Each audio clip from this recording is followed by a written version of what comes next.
to Sort of the Story. Oh, this is the podcast where me, Janey, and her, Max. I'm Max. Tell each other stories that we read this week. And also, you get to be here. And Congrats. as always, you are seeing a professional show with professional people. Actually, we have some really cool news this week. One of our really good friends, Keith. Oh my god. Is going to help us with a little bit of the sound design, so you might notice a couple of differences in the production quality for this. Yeah, so everyone say hi to Keith. He can't say hi, he's in separate, but... Yeah, Keith, listen, we know you're listening. Also, even if he was here, Keith has a bad case of strep throat, and he wouldn't be able to say hi anyway. So, we'll do it for you. Hello. That is not what Keith sounds like. That's his voice. Hello. It's me. Hey, Keith, I'm really sorry for how she's acting. We don't think this is what you sound like. This is the problem with introducing new friends. And why I have a strict no new friends policy. You know this about me. Keith, don't quit before you've even done a single episode, please.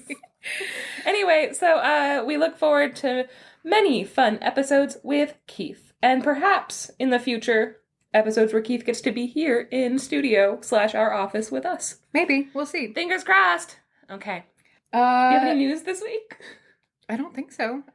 I don't know. Me neither. So, if you want to hang out with us, those interesting people with interesting lives and interesting friends, go visit us on Instagram, Twitter, Discord, Gmail, Goodreads, TikTok, at Sort of the Story. All one word. My dad wants us to make a Facebook. I don't know if I have the mental capacity to handle another Facebook. My personal one takes up all of my free time. Yep. I haven't posted anything on my Facebook in like 3 years. It's true. What else? Definitely, please, rate and review our podcast. Yeah, any platform that you listen to it on, Apple Podcasts, Google Podcasts, Spotify, any of those, you can rate and review, and it really helps us out. So help us get the word out there and get some more people to hang out with. Yeah, 5-star reviews only, please. Only please. No small bills. Thanks. Oh, here's some personal news. I am making beef stroganoff in the slow cooker right now, and it smells really good. And then on Monday, I'm going to make Peruvian chicken with cilantro rice and a black mint lime aioli. You guys should follow Max's Instagram. Even though this isn't technically a food Instagram, Max posts pictures of the amazing food that she makes, and it's great. And if you hound her about it, she'll send you the recipe. And that's true. That is true. I interact a lot with our Sort of the Story Instagram, but I am at Manic Pixie Nightmare, all one word, except night is spelled N-I-T-E because it has a character limit. Yeah! So. And with that, Max, I legitimately screamed inside of my room as I was doing my research because I came across something that made me so excited, I can barely contain it. So do you want to just get started? I do, but I also want to tell you that while I was doing my research, I was presented with a dawning horror, the likes of which I have not encountered since I first read a collection of H.P. Lovecraft stories in high school. Okay, but you know what? No, because last week... No, this is worse. No. Last week you told me the horrifying story of Scary Santa scuttling down trees, snapping his fingers like he's in a goddamn musical. No. Also, Spoilers for last week. I edited that one today and got super flushed all over again. It's so scary. Well, I'm ready. I'm also telling you not a scary story, but like a spooky story. I'm really excited. Today's got a theme? What? It's spooky week. It's spooky week. Pumpkin spice lattes are back. Yeah, it's spooky week. Yeah, hell yeah. Guys. Let's do it. Yeah. Anyway, I hope you're sitting down, you stupid idiots. Got him. All right, Janey. The story I have for you today is from Fairy Tales of Ireland by W.B. Yeats. The edition that I have is illustrated by P.J. Lynch, and it's delightful. For those of you who don't know, W.B. Yeats is one of the great authors of all of Irish culture. He did a lot of work in collecting fairy tales, specifically in Ireland, and he's great. And also, a lot of times what he writes is in dialect, and I love that about him. This story originally, though, comes from T. Crofton Croker. It was adapted by W.B. Yeats because W.B. Yeats hated T. Crofton Croker. He said that Croker was a member of the Anglo-Irish ascendancy, where he was like you just want to be English so bad. He also criticized Croker for putting his own name on the folktales and like presenting them as though they were his own and not Irish folktales. Yeah, Croker.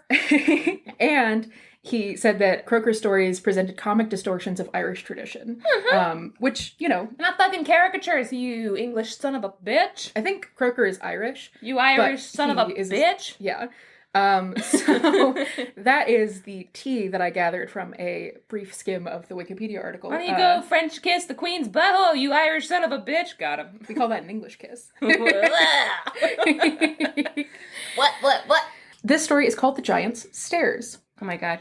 Sorry. The English rose. Oh, God. Oh, I'm inventing slang. You know how they say, like, the sun never sets on the British Empire? Yeah. That was, like, a thing that they I didn't know about. that, but sure. Okay, well, it was because the British Empire was, like, also India and the United States. Oh, yeah. Before it was the United States and stuff like that. So they said, like, the sun never sets on the British Empire. Yeah. I like to call the English rose kissing them where the sun never sets in the British Empire. I'm gonna kiss you where the sun don't set. What a weird threat. Or promise? I don't know. All right, cheerio. Don't tempt me with a good time. Don't talk about the Queen's Cheerio. That's something different. Anyways, rest in peace. R.I.P. May we never forget what you did to Diana. So. Oh yeah, go ahead. This is an Irish story. This is set along the southern coast of Ireland, in County Cork. Yeats tells us about an ancestral family home, the ancestral family home of the Ronanes, which Maurice Ronaine is the man who he names. It's a French name, which is just something that I thought was weird. Maurice Ronaine. Yes. Yeah, anyways, it's just weird. And the house is between Passage and Cork, which some research reveals is probably Passage West, an area currently in County Cork. So there's this ancestral home of the Ronanes, and you can still find, if you go there, I don't know if this is actually true, but you can still find their coat of arms over the fireplace and everything like that. Like they're a noble family and everything like that. They have a son, and they are so fancy that they name their son Philip after the King of Spain. Whoa! What a fancy boy! A French man living in Ireland with a son named after a Spanish king. Very fancy. When Philip is born, the first thing he does is he sneezes, which in, like, Irish folkloric tradition means that he's going to be a very clear-headed boy, because if the first thing when you breathe the clear air of mortality, the first thing that you do is sneeze, then it means that you have a reasonable and nihilistic view of the world, where you're like, oh. Okay, or, hear me out. Mm-hmm. He got weird placenta juices in his nose and wanted them out of his nose. I really didn't count on hearing the phrase placenta juices today, and I wish that it hadn't happened to me. I'm gonna put flagenta juices on your English rose. Please don't. Meant to say placenta, decided to own it. Flagenta. It's a new color I'm inventing. It's a fluorescent magenta that is actually the color of placenta. Have you ever seen placenta? You don't know. I hear you in your car right now shaking your head like Janey doesn't know what placenta looks like. I hear you. Well. So the first thing Philip does when he's born is he sneezes, which is an indication that he's like a clear-headed and clever young boy. Sure. When he's first given his first, like, learning primer, it's like a school book, he rips out the page that has A, B, and C on it because he's too smart for all that. He's like, oh, what? Tell me when there's something I need to know about. Yeah, Doesn't even care about letters. I've seen toddlers rip pages out of books, and it's not because they're smart. So far, people are they're looking at every action that he's making as an infant with, like, a magnifying glass. This is first child behavior. Let him know when it gets to D and the good stuff. He don't like to read. What a genius. So he grows up to be just a very, very smart boy. Asshole. And when he is 7, he disappears.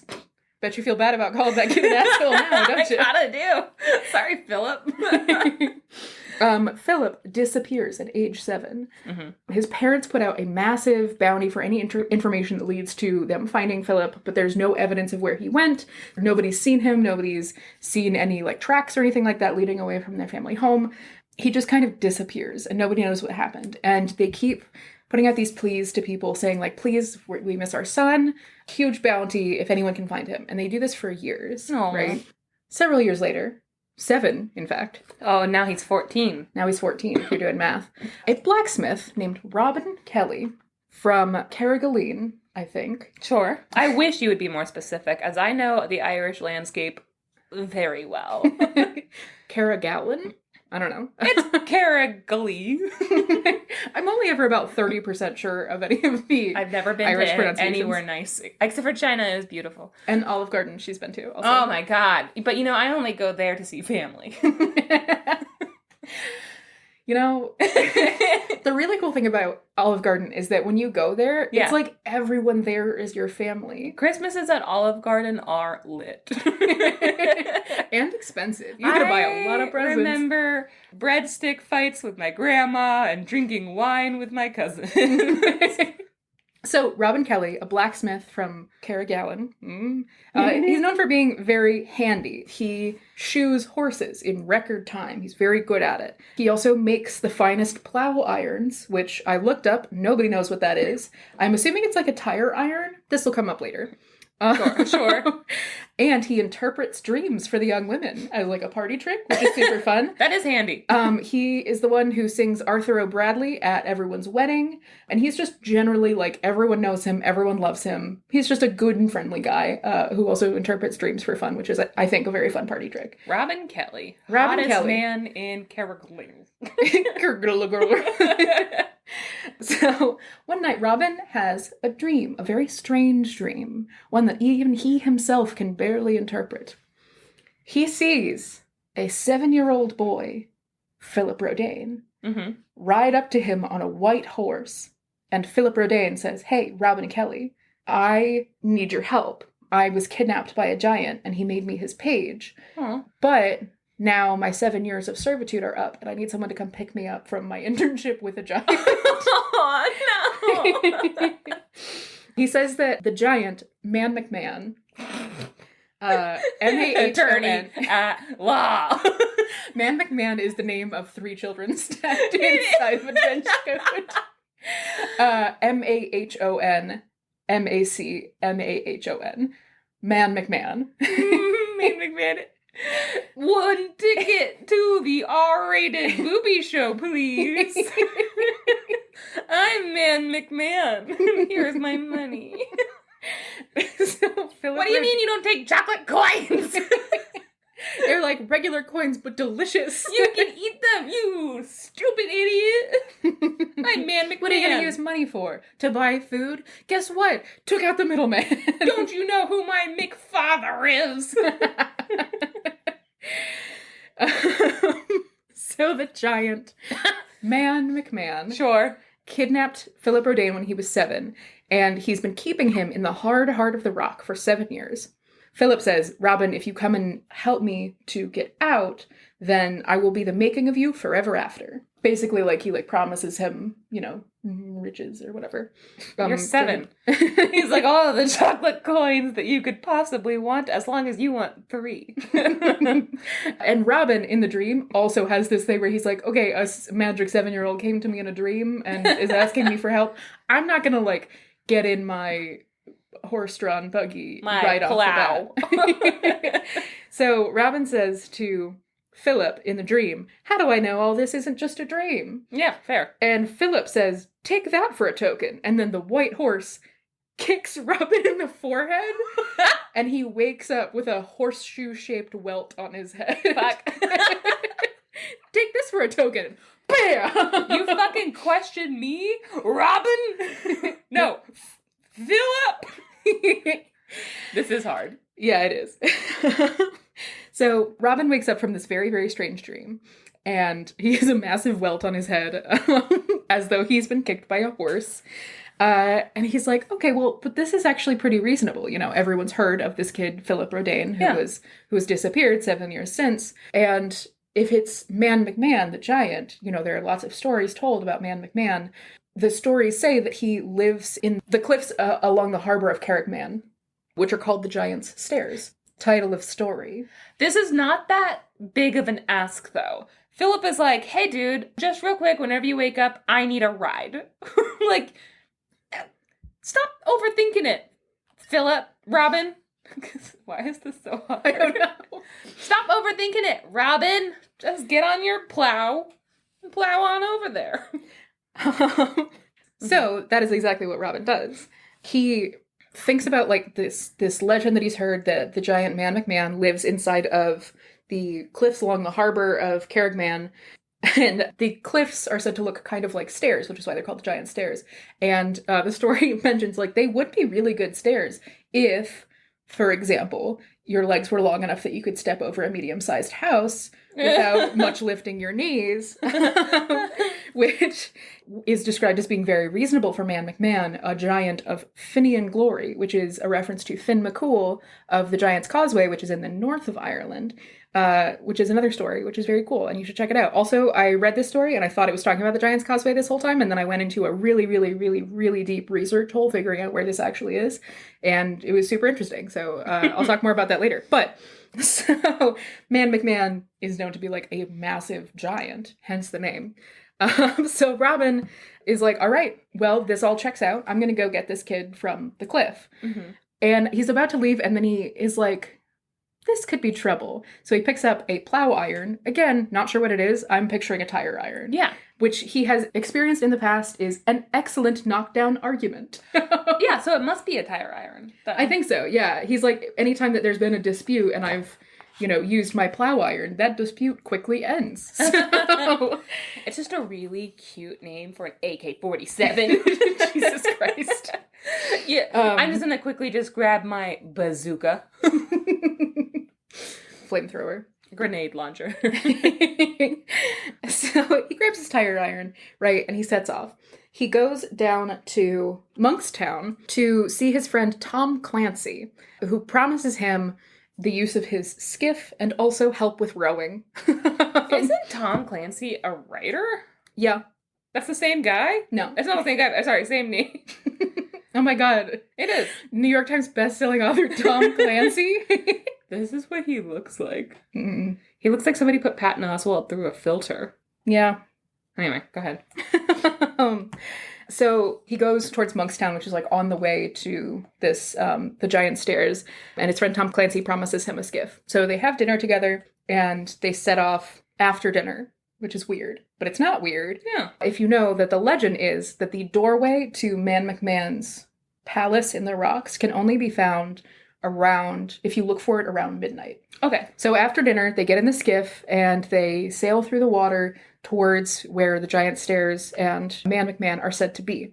It gets close to midnight, though, and they haven't seen shit. It's dark, and they are just paddling around this harbor, and they're like, okay, well, now we feel kind of silly.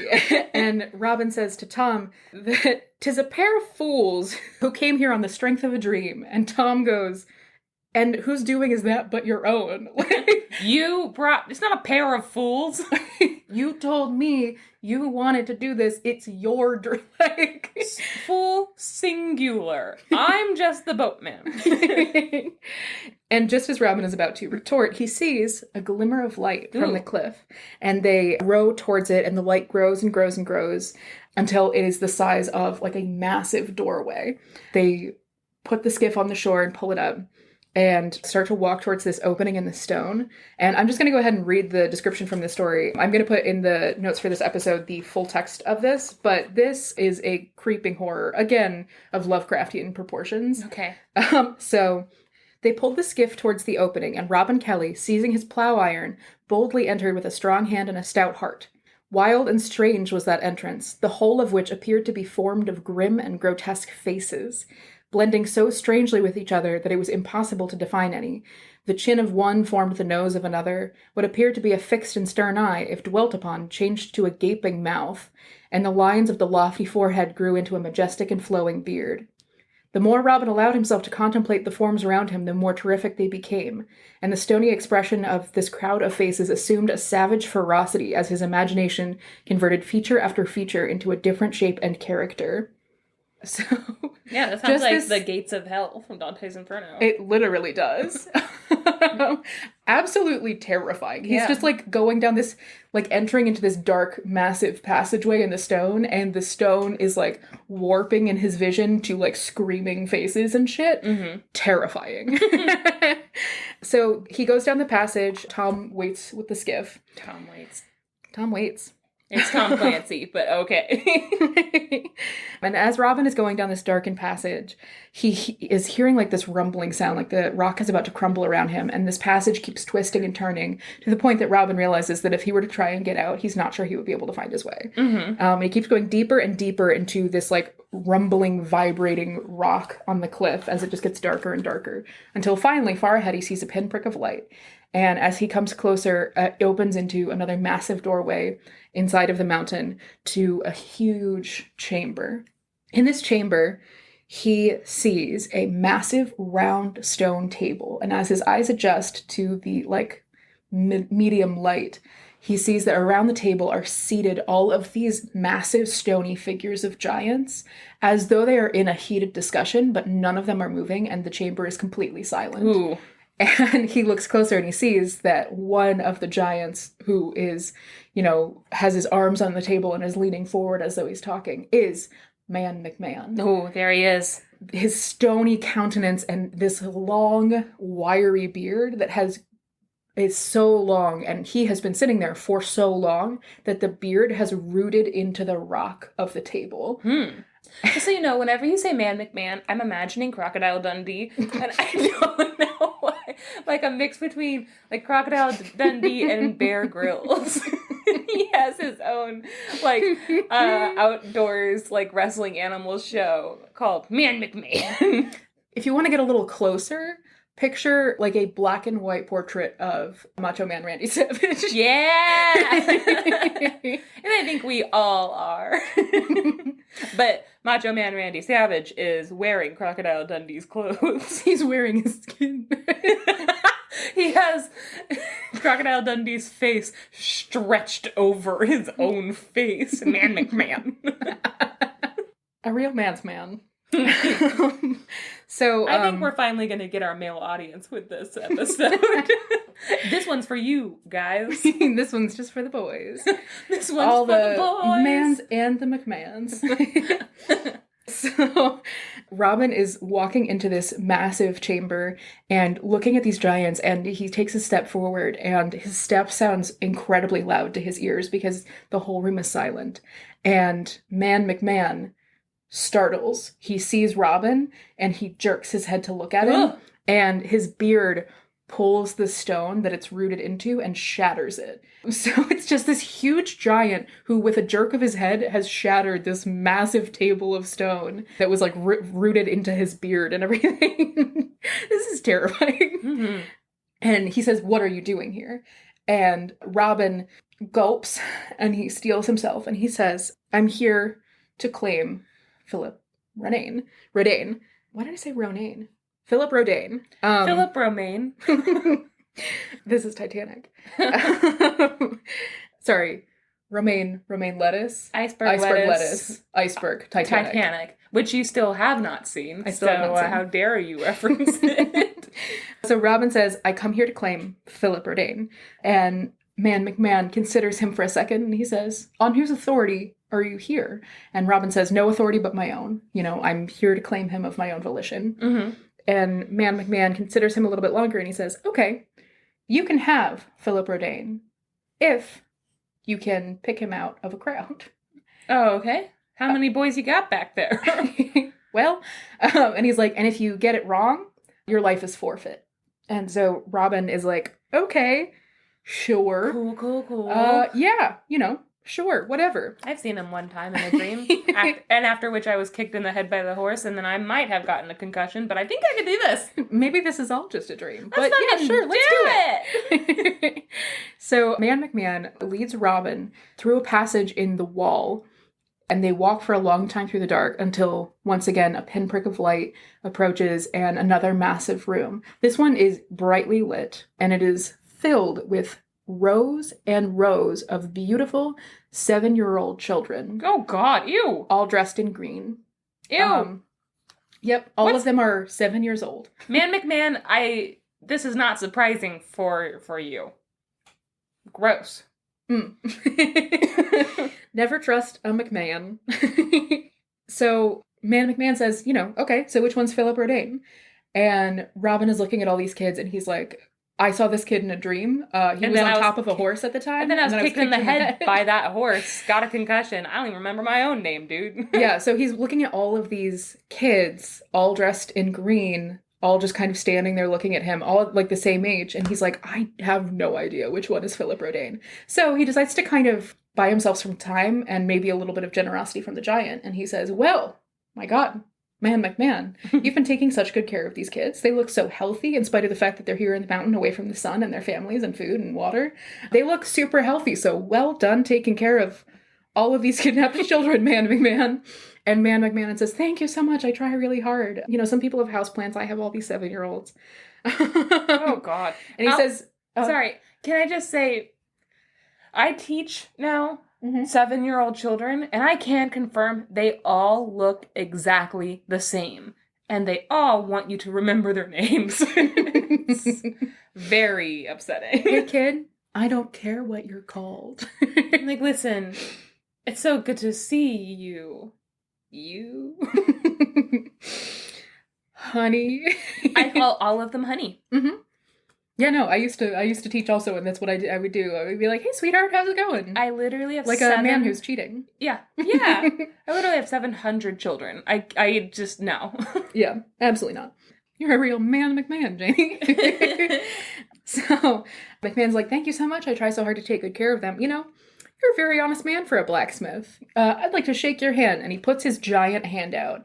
And Robin Kelly sees this, and he's like, I don't trust this. So he goes as if he's going to shake the giant's hand, but he sort of palms the plow iron in his hand. Sorry, I'm interrupting so much. He goes to shake his hand, but instead he does that cool move where he then instead swoops back his own hair. Psych. Nice try, idiot. Yep, that's exactly what he does. No, he palms the plow iron and he puts it into the giant's hand, and the giant wrenches the plow iron as though he's like, was going to like pick up and throw Robin Kelly. Yeah. But Robin Kelly tricked him. And all the kids see this and they all burst out laughing that he's like tricked this giant.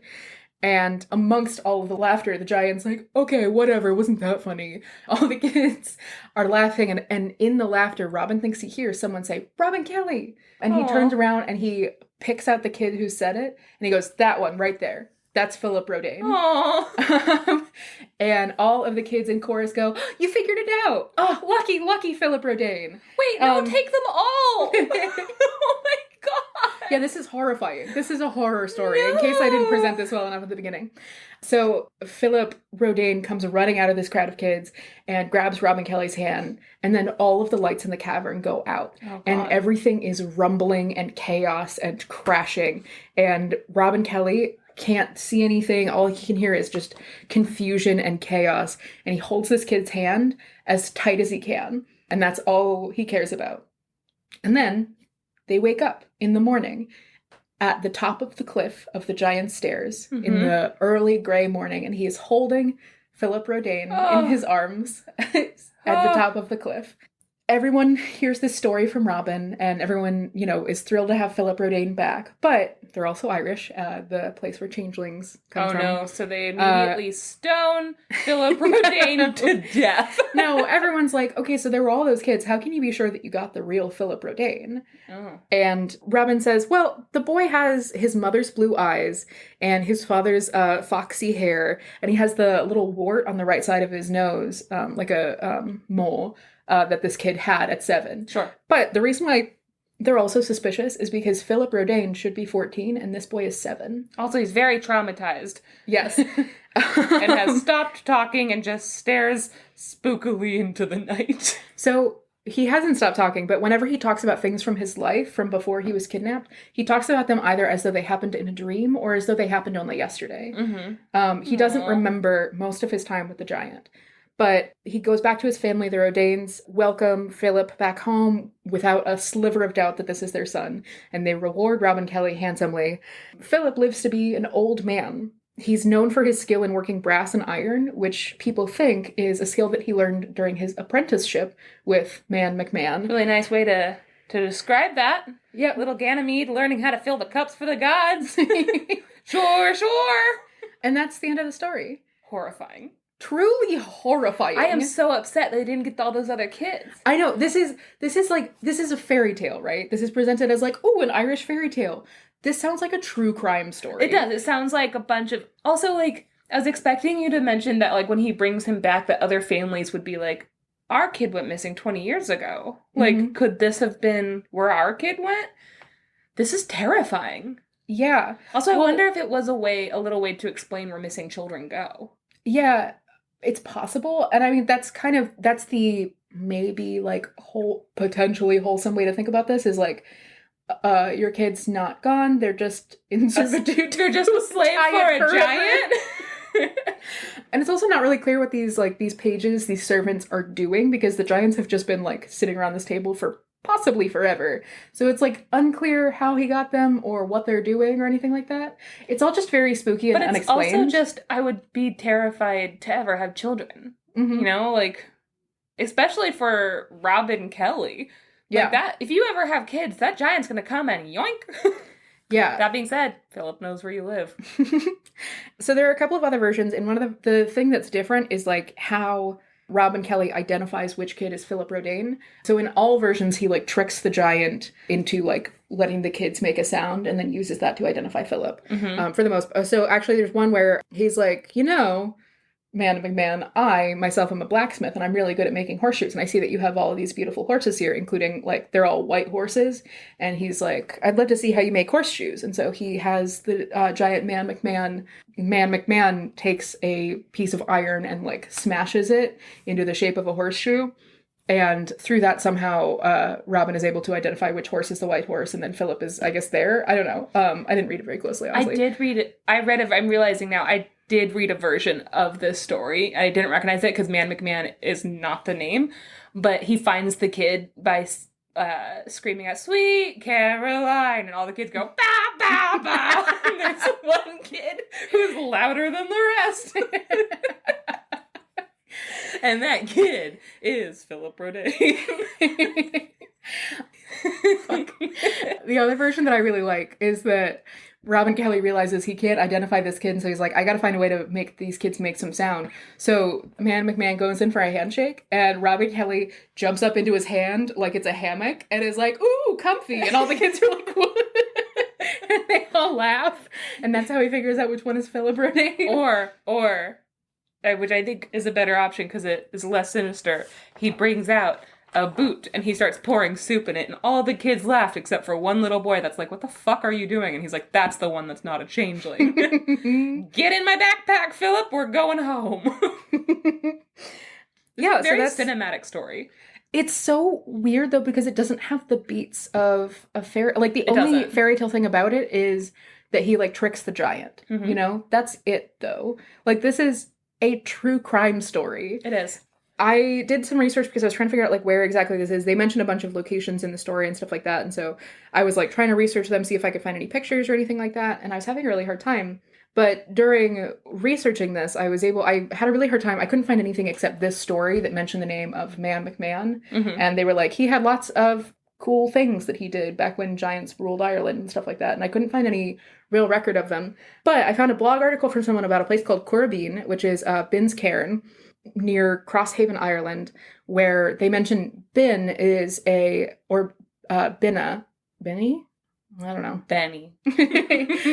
Is a giant from that area who, him and Mahan, Mahain, were two giants who, one of them they're not sure which one, threw 2 stones from Monkstown, and one landed in Ringaskiddy and one landed in Crosshaven. And the one in Crosshaven still exists. It's called the Giant's Stone. Oh. There's also Currabeen, the Cairn, which is like a name for like a stone mound tomb, kind of, from the ancient Celts, is called the Giant's Grave. So, anyways, I couldn't find much else about those stories. I couldn't find all of the articles that I was finding referenced this story by Robert Day from like 1893 or something like that, about the giant man, but I couldn't find that story. Mm-hmm. But that would have been about contemporary with T. Crofton Croker's account of this. So it might be that they were telling similar stories or that they were getting them from the same region. But in any case, I couldn't find a record of a lot of the folklore in this really specific little area.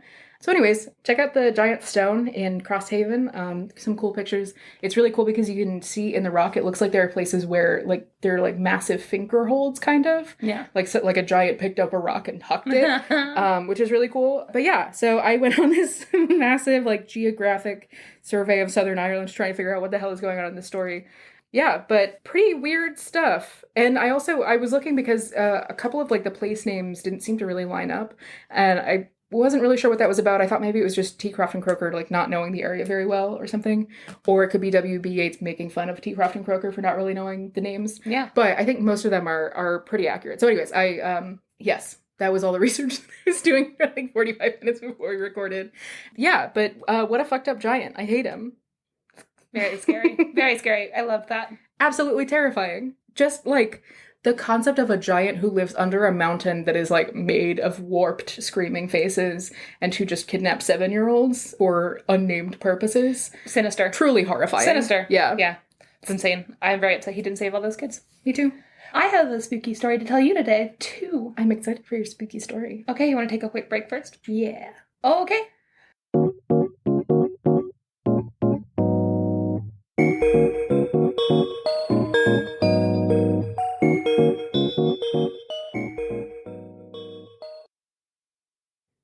Okay, Max. Okay, Janey. Max, okay.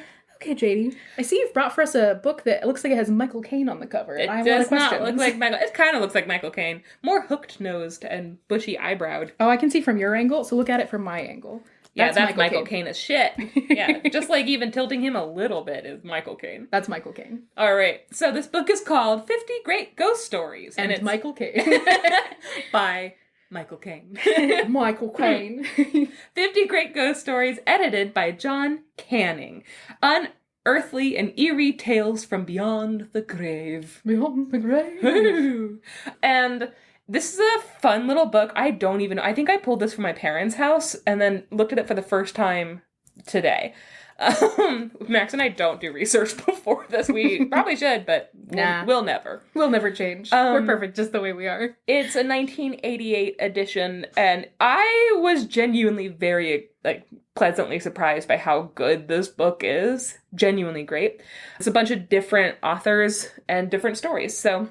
I have a bunch of books of ghost stories, and I have a really hard time with them, specifically for this podcast, because all of the stories end up being some iteration of, someone got murdered and it was sad and now their ghost is there. And it's And that's kind of this story, so, yeah. You know what? Go ahead and go fuck yourself, bud. As long as the rest of the story is fine, but, a lot of, I have a book of, true Irish ghost stories, and it's oh, there once was a woman and her husband murdered her. Well, and now she's a ghost. That and then story, the next story also is, there's no through-line plot. It's just a lot of, because I read that book, too, and it was, a bunch of, the bed was moving and this house had this, whatever, but there's no central plot. There might be little actions here and there, but mostly it's just about hauntings, and it's this isn't good for our podcast. No, it doesn't have enough story meat.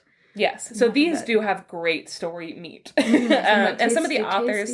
Storage flesh. Storage flesh. Some of the authors are Frank Usher, J. Wentworth Day, Michael and Molly Hardwick, Ron Seth, and I'm pulling a story about phantom lovers from Vida Derry. What a name. I know. Did I look them up? No. I like that as also a slogan for someone who really loves cheese. Viva la dairy! No, it's Vida. Viva la lactosium. So this is a real place that I'm talking about, and this is their actual famous ghost story. And I don't know how to say it. Why would you say that? Samlesbury? Samlesbury, maybe? Samesbury? We'll say that. It's Samlesbury. That L seems like a silent letter to me. It does. It's got real silent letter vibes. Yeah. Okay, so, are you ready? I am ready. This story made me so excited. In Samlesbury Hall, Lancashire, England, lived a beautiful young woman named Lady Dorothy.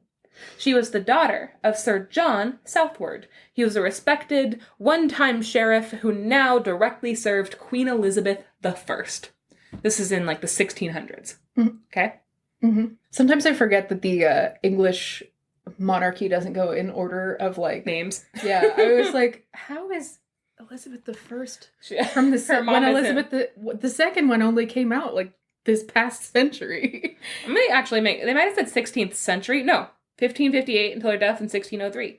So late 1500s, early 1600s is when this is taking place. Nearby, in a large estate of their own, lived a handsome young man named Robert. He was the son of a noble and equally well-respected family. And you might be thinking, these two make a perfect match. They're both rich, they're both white, they live nearby, they're like the same age. Put them together like pandas in the zoo, right? As happens to good-looking people of similar ages, Max, who live in close proximity to each other, Robert and Dorothy did indeed fall deeply in love with each other. So much so that Robert planned to ask Sir John for his daughter's hand in marriage. Just like the pandas do. Just like the pandas do. Come on. The problem, however, even though this seems like a perfect match, the problem is that Sir John was a staunch Catholic, and Robert was a Protestant from a staunch Protestant family. So, at the time of this story, those of the, quote, old Roman faith and the, quote, reformed anti-papist church were in deep conflict. It was as much political as it was religious, and Queen Elizabeth I think she was trying to kind of, like, not mend the bridge, but she was like, you can't kill each other. And so she was hiring both Protestants and Catholics to work with her, and everyone was, like, fucking pissed about it, and it just kind of weirdly fueled the war between them even more. Mm-hmm. And Sir John was even more passionate about this matter than most people, and they were pretty fired up about it, but he was like, all Protestants are disgusting heretics, they're all destined for hell, and he would just, like, rant and rage about this all the time. And so, when Robert, young and optimistic as he is, comes skipping up to his door and asks him, like, hey, hello, can I marry your daughter? Hey, can I marry your daughter? Can I marry your daughter? Hey, can I marry your daughter? Sir John had the most old white British man hissy fit the world has ever seen. Whoa. Yep. Whoa. Yep. That's a big claim. I'm gonna tell you. He huffed and he puffed, and his giant gray mustache billowed and caught spittle. His cheeks and his nose turned red and blotchy, and his comical old British man eyebrows flew so high on his forehead, had they been wearing wax wings, they would have melted in the sun. It was a whole thing, Max. Wow. Yeah. That's beautiful prose, Janey. Thank you so much. You can hire me to write your... descriptions of old white men being angry. Yeah, at your father's funeral. I did write down a quote from him. I'm going to do it in my old offended British man accent. To get into character. Nonsense. Sir John tells Robert, you seem to be under a misapprehension, young sir. No daughter of mine would dream of forming an attachment for someone not of the true faith. How is it? Is this doing it for you? You turned on? Yeah, a little. Okay. You know, there's nothing I love more than an angry Catholic. You should come to dinner at my house. All right, getting back. I have. We're very old friends. Getting back in character. Mm-hmm. Okay. If my daughter Dorothy is known to you, she has never divulged her association to me, and as her father, I would have forbidden such a friendship. As to marriage, not doing a British accent at all, am I? No, come on, get back into it. As to Balderdash. Oh, we're back at it. We found the thread. Yeah, there you go. As to marriage, that is absolutely out of the question. Marry a Protestant, but I would rather see her dead. No! Yes, Sir John wants to see her dead! Meanwhile, he was stroking the Penis. No, gee. I thought you were doing a Mad Libs thing. No. The jewel encrusted lamp recently stolen from the land of Araby. And also holding a monkey's paw from southern Africa, where the English were also doing lots of colonialist crimes. And he's eating a mummy? We're too early for that. Robert is super taken aback by this outburst, and he's like, first of all, calm down. First of all, you're doing too much, all right? And he wipes a comical amount of spit from his face with his fancy little handkerchief. I may be a Protestant, but you, sir, are protesting too much. This is fan behavior, if I have ever seen it. Dorothy had warned Robert about this. She was like, listen, I don't think you should go ask my father. He is crazy about Protestants, and not in, like, the fun, good way. And Robert didn't listen to her or take her seriously at all, which is sort of on him. This is his fault. That's on him. She tried to warn him. So he keeps his temper under control for Dorothy's sake. He's like, I can't sit here fighting with her father. So he kind of takes a moment and he's like, I should try to reason with him. Pish posh. He tells him basically like, sir, certainly, certainly, my good sir. Milord. No, he's not a peasant. He says, certainly you care more about your daughter's happiness than the silly little political matter. Don't her feelings matter at all? And Sir John almost has a fucking heart attack at the mere mention that women's feelings should have any bearing whatsoever on the world. And he tells... I know. Also, Robert makes the point to be like, he's treating me like I'm a fucking, like, shit-covered stable boy, like, rolling up. Like, that, sir, can I marry your daughter? He's like, I'm very wealthy and noble. We're of the same class. Why are you yelling at me? Anyway, I'm not, like, a huge fan of Robert, but, like, at the time, he has a point. So, Sir John says... How dare you force your way into my house and confront me with such falsehoods? My daughter would never flout her father's wishes. And I say that she will marry a papist, or she will not marry at all. He's super intense. Mm-hmm. I forbid you ever to see my daughter again. She will soon forget you. I shall make sure of that. And I'm thinking, like, how are you going to make sure of that? He's going to kick her in the head with a horse. He's going to arrive in a dream on a white horse, and he's going to say, hey, remember that boyfriend? No, you don't. She's going to wake up and be like, huh? All better. And she's going to have a horseshoe imprinted on her forehead that also has, like, a, like, naughty pinup picture of the Pope carved into it. And she's just super turned on by old white men now. Perfect. Oh, no. And he basically says, leave my house, never return. And so Robert leaves with a parting, we won't be parted for long, so, like, you can kick me out now, but I'll be fucking back. And he calls him an insolent dog. Ooh, yeah. I didn't even have to warm up for that one. That's a good warm-up phrase. Yes. Insolent dog. No, I warmed up, you're right. Poor Dorothy did not condone Robert going and doing this, and she is still severely punished for this. They lock her in her room for, like, days, almost weeks. She is just, like, trapped. Somehow... And I wrote, we know how, it's the servants. Robert manages to sneak her a letter, asking her to meet him in the forest at their secret meeting spot when she can. And apparently, this is a note, the 16th century house was built in the midst of a great forest of oaks. Today, Samlesbury Hall is situated beside the main road between Preston and Blackburn, whatever that means. Well, we have a lot of location names in here, and no context. I almost didn't put that in. And I'm so happy I did after hearing you give such specific directions. I was thinking, if we take a trip soon, we could go and visit Samlesbury Hall and then go to Ireland and visit the Giant's Rock. We should just do a tour of this episode. That'd be really fun.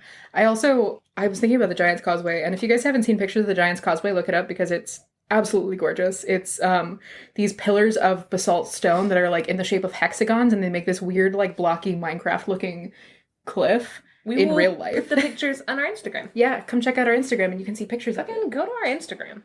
So he says, go meet us in our secret spot. And so Dorothy's maid takes her response note to her lover, the maid lover, who delivers it to Robert, and the meeting is thus arranged, which I think is actually very romantic and sweet, that they're all just kind of going lover to lover until they get the note to the right person. It's like if you had a double date over a game of telephone. This has antics aplenty. So they meet under this big oak tree far away from the hall where they can embrace each other in private and discuss all that happened and cry to each other, and they start to make plans to elope. They're like, this is only making us want to marry each other more. Weird how that happens. And we need to do this soon. He's like, I genuinely worry about you in this house.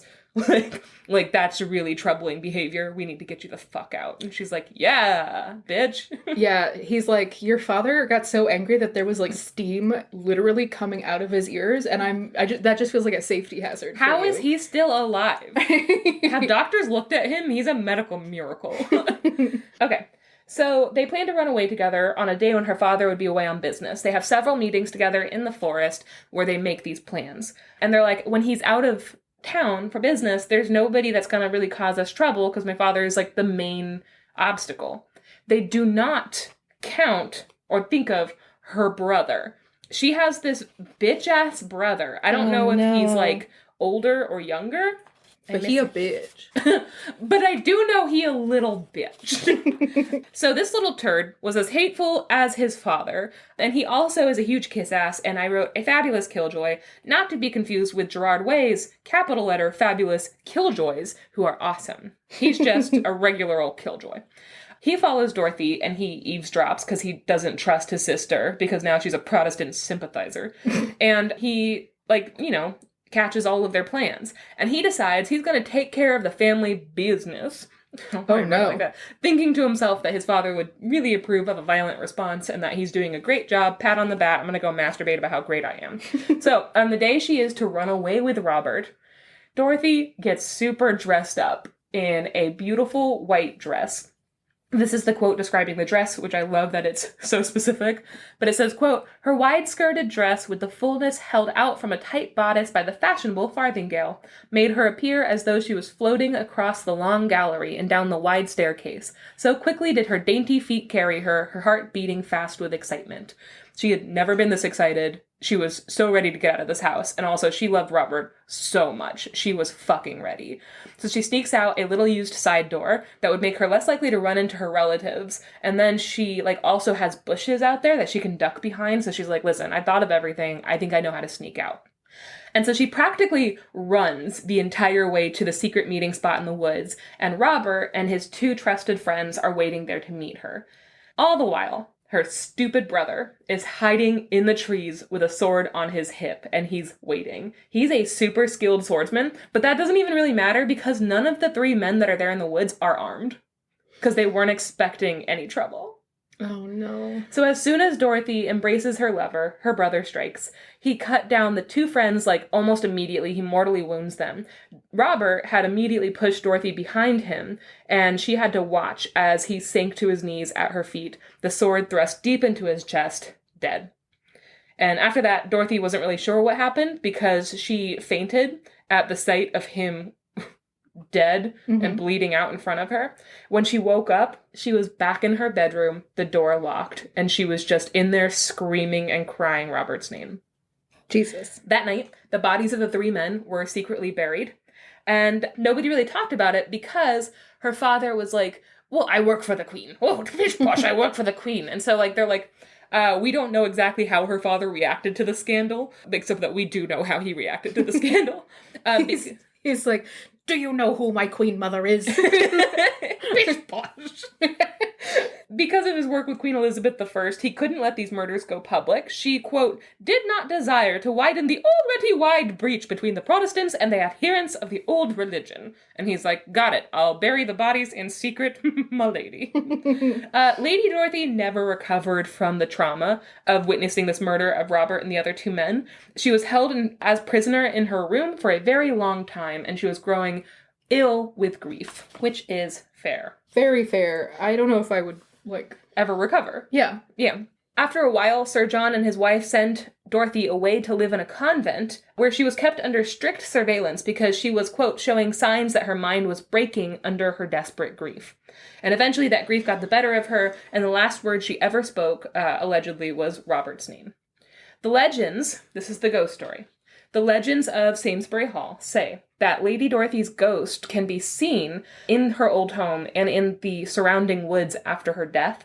And on clear nights, many people claim to have seen a beautiful woman in a white dress descending the staircase. She floats across the entrance hall through the side doors and out into the woods, and there she is met by a handsome young knight who receives her on bended knee. Aww. They walk through the woods together, and sometimes they're seen lying down in each other's arms under the great oak tree, which still was standing. I don't know if it still is today, since everything is so built up. But for a long time, that same tree was there, and they were seen, like, lying together under it. And eventually, they disappear, still holding on to each other. And it's noted in the book that this story received a slight confirmation. It was a legend for many years, but about 200 years later, in, like, the 1800s, Samlesbury Hall had fallen on hard times, was neglected for a bit, became a farmhouse, and eventually they decided to restore it to its original condition. And workmen who were reinforcing a wall near the old chapel came across 3 skeletons. Oh, shit. Many people believe that these were the bodies of the 3 young men Dorothy's brother had savagely murdered. So all of these people really existed. 3 men did go missing, and they did find those skeletons in there. Wow. Okay, so I looked up, obviously, Samlesbury Hall, because I was like, oh shit, this is a real place. Like, I wonder if you can, like, if they have a website. And they do, and it's awesome. But, one note, the first thing when I typed in Samlesbury Hall ghost, I got, in 2021, there was a Christmas play in Lancashire about Dorothy. Oh. Yeah. That's nice. And then also noteworthy, the hall itself is so old and so steeped in English history that they also had witch scandals in the hall, on top of ghost scandals. This is a quote. According to the account prepared by Thomas Potts, the clerk of Assisi? Assisi. Assize. S-size. A priest named Christopher Southward, alias Master Thompson, did persuade, counsel, and advise 14-year-old Grace Sourbuts. Yep, Sourbuts. Did persuade, counsel, and advise 14-year-old Grace Sourbuts to accuse her grandmother Janet Beerley, her aunt Ellen Beerley, and the recently widowed Jane Southward of witchcraft. Despite having no proof and no witnesses other than a terrified 14-year-old that has just been interrogated by this terrifying priest, Christopher arrested them, held them in captivity, tortured, and interrogated them for, like, months. Mm-hmm. Eventually, other people came and spoke for them, and he was, like, pulling all these people in and trying to torture and, like, interrogate them the way that, like, you know, the Inquisition happened, and all of them were like, you don't have witches. These women are not, like, no one would corroborate the story, and eventually he was forced to let them go. So, apparently all Southward men are assholes. And then, I decided to click around for a bit, and I came across something really weird. Mm-hmm. When clicking through the Things to Do portion of the Samlesbury Hall website, I found a section called Free Tours with Witch Janey. Oh my god. Spelled like my name, Janey. She's a beautiful woman that is described as wicked and hilarious. And I would like to make a special note that this section is dated. Like, they were like, this is when it was published. And it was September 18th, 2022, which is tomorrow. What? Oh my god. I don't know. Can we fly to England by tomorrow? Is that possible? And then watch them publish this article. And then you're the Janey? And then close the loop? And then I have to give a tour. And this is what Samlesbury Hall looks like. It's beautiful. You can get married there. It's gorgeous. Yeah. It looks like the house from Ghosts. It does look like the house from Ghosts, but it's a little more decorative. But you can do, like, tours there, you can do weddings there, and events, and they always have these, like, historical, like, cool fairs and stuff there, and, like, things on the lawn. It's really fun, and I think we should go. I want to go. Also, if you guys haven't seen the BBC show Ghosts, you should check it out, because it's very fun and hilarious. Yeah. I feel like this was calling this is really to me, though. I feel like this was calling to me. A witch Janey who published an article about herself in the future. What? Oh, also, this has nothing to do with my story, but September 17th is the anniversary of when Frida Kahlo was hit by that trolley. Mm-hmm. And broke her legs, her pelvis, her ribs, her collarbone, her neck, and was impaled by a steel pole. And that was 1925, September 17th. So happy anniversary, Frida! I also have something that is only slightly related, but you mentioned witchcraft, and it reminded me of this. I found out while I was researching my story, W.B. Yeats didn't know this. You know who Aleister Crowley is? Yeah. Yeah. There's an account of W.B. Yeats talking to Aleister Crowley and being like, that's stupid, and then decking him. He just W.B. Yeats just punched Aleister Crowley in the face. Satisfying. Satisfying. Good. Hilarious. Good. That's just a fun thing that I found while I was Googling around. Just Googling around, just girly things. Just girly things. Anyway, God. so that was the spooky episode of Sort of the Story. Mm-hmm. Kind of fun. Yeah, I'm into that. Yeah. That was a good one. I liked yours a lot. I liked yours too. How fun. Thanks. Guys, go hang out with us on Instagram and Twitter and Goodreads. and TikTok. And the Discord. And email us at sortofthestory@gmail.com. Yeah, and please rate and review this podcast. We've been really bad. In fact, we should do a separate one and just put it at the beginning. Mm-hmm. But yeah, rate and review our podcast. It helps us a lot. It gets us on charts, and it helps us know that people are actually listening and liking this. So please do that. And I'm going to put these books on our bookshop.org affiliate account. If you want to check out these books, which are delightful, add them to your bookshelf. You can do that and support us as well as local bookshops around the country. You can choose to select just any bookstore that you'd like, or you can actually browse the specific selection of independent bookstores near you. So it's a really very great fun. way. Yeah, it's a really good way to shop for books online in a way that is ethical and helps support small businesses. So check out bookshop.org and see what we're reading. And you can do that through our show notes. I have linked anytime you click on any of the books, it just takes you right to bookshop.org. And yeah, it's very fun. Do that. Come hang out with us. Yeah, and you guys, we hope you have a good week. Have a good week. Bye. Bye.